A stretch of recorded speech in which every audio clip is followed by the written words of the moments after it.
रस्ता लवकर झाला नाही तर आमरण उपोषण करणार. मुंगुशी बेलावडे बौद्धवाडी रस्त्यासंदर्भात जिल्हाधिकारी यांना निवेदन देण्यात आलं. गेल्या अनेक वर्षांपासून ह्या रस्त्याचा प्रश्न सुटत नाहीये. मुंगुशी बेलावडे रस्ता नकाशावर असताना सुद्धा या रस्त्याचे काम होत नाही.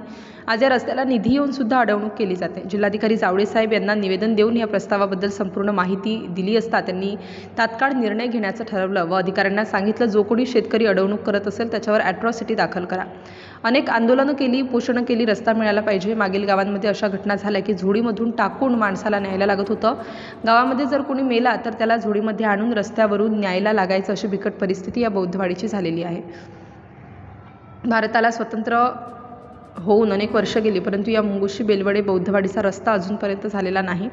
अनेक संघर्ष करावा लागत आहे या लोकांना, परंतु शासनाच्या अधिकाऱ्यांचे व तेथील ग्रामपंचायत यांचे याकडे दुर्लक्ष आहे. आजच्या या निवेदनाद्वारे जर हा रस्ता व्यवस्थितपणे झाला नाही तर येणाऱ्या पुढच्या काळामध्ये मोठं तीव्र आंदोलन छेडलं जाईल, असा इशारा देण्यात आला.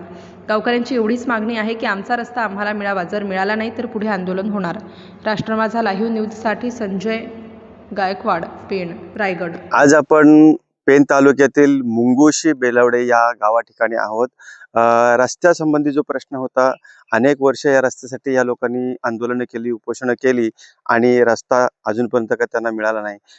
या रस्त्यासाठी निधी सुद्धा आला होता, 8 लाख रुपये काहीतरी या निधी आला होता आणि काल त्यांचं जिल्हा अधिकारी कार्यालय यांच्याकडे निवेदन सुद्धा देण्यात आलं की एवढे वर्ष भांडून सुद्धा आम्हाला रस्ता मिळत नाही.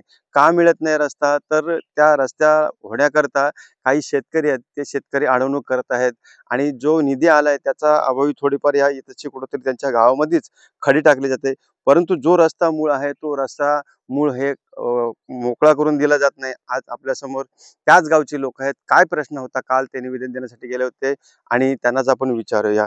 ताई, काय नाव तुमचं? माझं नाव प्रज्ञा सुभाष भोजने. काय प्रश्न होता? एवढ्या वर्ष रस्त्याचा प्रश्न प्रलंबित आहे आणि तुम्ही काल जिल्हाधिकारी यांना निवेदन देण्यासाठी गेला होता. काय मागणी होती? आमचा रस्ता खुला करून मिळावा हीच मागणी आमची आहे. याला निधी काहीतरी पडलेला आहे आणि तुम्ही जिथं उभा आहात तिथं काहीतरी खडी पडलेली आहे. हो, निधी पडलेला. तर हा आमच्या इथे इथपर्यंतच रस्ता होईल असं सांगण्यात आलं आम्हाला. पुढचा रस्ता नंतर होईल. शेतकऱ्यांची पण काहीतरी अडवणूक होते असं काय? शेतकऱ्यांची पण अडवणूक आहे. एवढा नाही एवढाच रस्ता पाहिजे घ्या, परत RCC भिंती पाहिजे त्याला, अशा अटी टाकतात शेतकरी. आणि टप्प्याटप्प्याने रस्त्याचं काम करा, पूर्ण रस्ता खुला करून तुम्हाला मिळणार नाही, अशा शेतकऱ्यांच्या अटी आहेत. मग आम्ही जिल्हाधिकारी कार्यालयाकडे गेलो, आमच्या रस्त्याची मागणी केली. आमचा मूळ रस्ता आहे तोच आम्हाला मिळावा अशी आम्ही मागणी केली. तर कलेक्टर साहेब म्हणाले की रस्ता तो मिळेल, तुम्हाला करून देऊ आम्ही.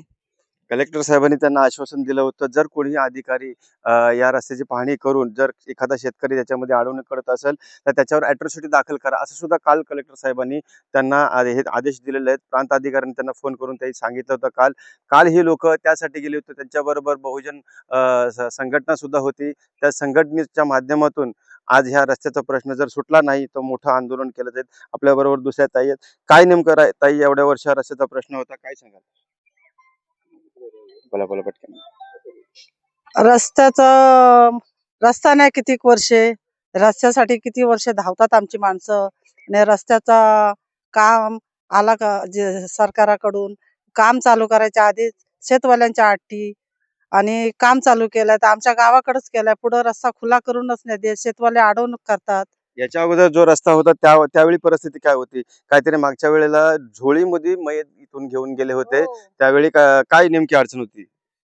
झोलीमध्ये काय लाकडाला ब्लँकेट बांधून शानी झोली केली आणि झोलीमध्ये इथनं लेडीज गावात इथं घेऊन गेले. त्याच्यानंतर रिक्षाने पुढे नेले.